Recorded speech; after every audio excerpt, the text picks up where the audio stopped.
I dropped Dandadan after only one episode, literally because of this scene. Let me tell you the basic premise of Dandadan, and then we'll get right into what makes it special.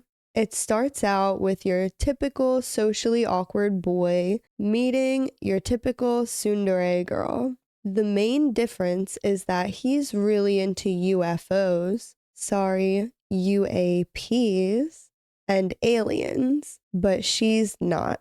And she believes in ghosts, but he doesn't. They end up trying to convince each other that what they believe in is real, and they actually end up encountering both aliens and ghosts in the same night. The creator of this show has very interesting ideas for what aliens and ghosts are.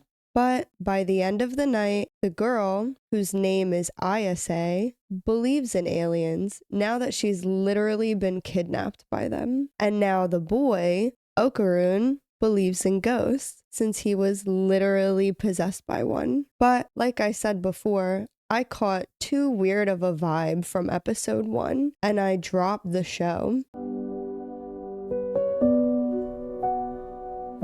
I really didn't plan on giving it another shot either. Then episode 7 got released and the internet was exploding. And while that whole story of the ghost that possesses Ira in episode 7 was really impactful, I think the real star of Dandadan is not just what happens in episode 7. It's the dynamic between the two main characters. They really start to seem so perfect for each other, and their dynamic is so pure and goofy that I'm obsessed with them. I also love that they have these two, Ira and Gigi, to help complicate everything. Ira really likes Okarun, and she isn't shy about it.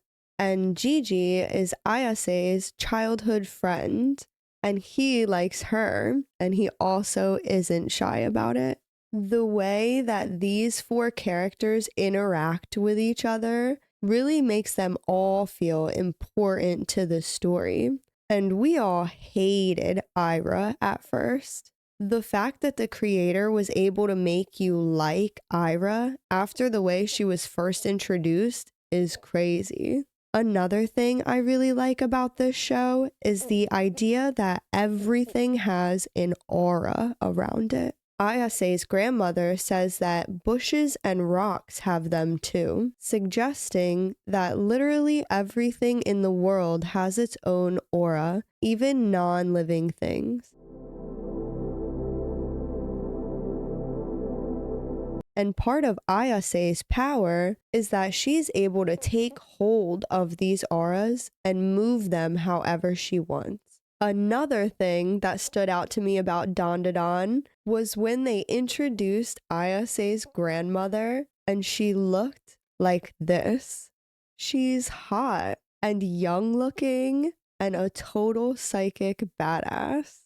I also want to highlight the crab from episode 4. Ayase and Okarun are sent by her grandmother to this creepy tunnel where they expect to find a location-bound spirit. The spirit is in the form of this crab. I didn't even realize at first that this crab had all these faces like embedded into its back. And while they're running from it, Ayase tells Okarun that the dead turn themselves into freshwater crabs to cross the river Styx. Styx, in Greek mythology, is a river that separates the dead from the living.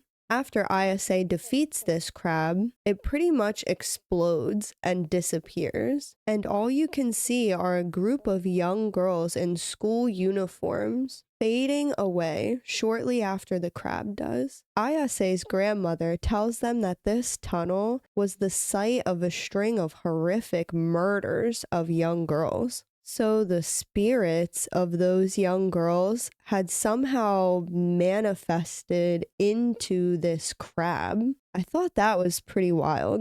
I also really liked in episode 1 where Okarun is explaining to Ayase how aliens are real. And he says that they kidnap you and do experiments to your body before wiping your memories that it ever happened. I love that he asks her if she knows about regressive hypnosis, because you actually have to go down the rabbit hole of alien abduction stories to know that they actually do that. So the creator of Dandadan has definitely been down that rabbit hole himself. So despite everything I've said about how much I love it, I still didn't tell you my 2 favorite moments in all of Dandadan. The first one was when Ayase and Okarun are at school and they're on their lunch break and they spend the whole break just looking for each other. And she has friends that want to talk to her, but all she can think about is just finding him. And while they're both searching the school trying to find each other, they're both like passing groups of people along the way, and they just don't care. They just want to find each other. I thought that was really cute. And the second moment, I really smiled so hard when they come back from a fight and they end up just poof, back at school completely naked. The way they did that scene was actually so funny. With this show, after giving it a second shot, it was episode 5 where I realized that I definitely was going to finish it and I definitely liked it. Episode 10 was where I started to feel like, whoa, okay, I might actually get obsessed with this one. The end of the 9th episode was so good, and then it goes right into that next opening song at the beginning of episode 10, and it just felt like perfection. But by that point, there's only 2 episodes left, so that's a bit of a bummer. I do wish it was a little longer, but the way it left off at the end, I knew I was just gonna go read the manga immediately. So I really did drop Dandadan after only 1 episode, but then I decided to give it another shot. And now I'm reading the manga and I want to buy posters and figures, and I'm a huge fan. And that's it from me about Dandadan before I go on for like half an hour. Bye. I just hit the table. Did it come out right? I don't know. All right, fuck it. I'm letting it go. And I tapped the desk again. Gosh, voice, come on. That's staying in. I